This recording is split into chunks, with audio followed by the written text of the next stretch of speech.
তোমাদের আজ কীভাবে 15, 25, 35, 45 এরকমভাবে যে কটা সংখ্যা আছে যার শেষে 5 আছে তার স্কোয়ার কীভাবে বার করতে হয় সেগুলো আজ খুব সহজে শিখিয়ে দেবো।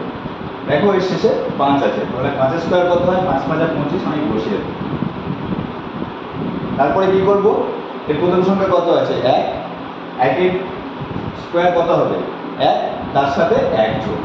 যেহেতু এখানে 1 আছে, 1 স্কোয়ার 1, তার সাথে যেহেতু প্রথম সংখ্যা 1 আছে সেই 1টাই যোগ করবো, করলে আমার কত হবে? 2। পরেরটা কি হবে? 5 স্কোয়ার 25 বসিয়ে দেবো। 2 স্কোয়ার কত হবে? 2 স্কোয়ার মানে 4, তার সাথে প্রথম সংখ্যা কত আছে? 2, তাহলে 4 আর 2 6 হয়ে গেল আমার উত্তর। পরেরটা সেম, 5 স্কোয়ার আমি লাস্টে কত বসিয়ে দেবো? 25। 3 স্কোয়ার কত হয়? 9, 9 এর সাথে প্রথম সংখ্যা কত আছে? 3, 12, 9 3 12। তাহলে তোমরা 45 স্কোয়ারটা কমেন্ট করে আমাকে জানাও উত্তর কত হবে।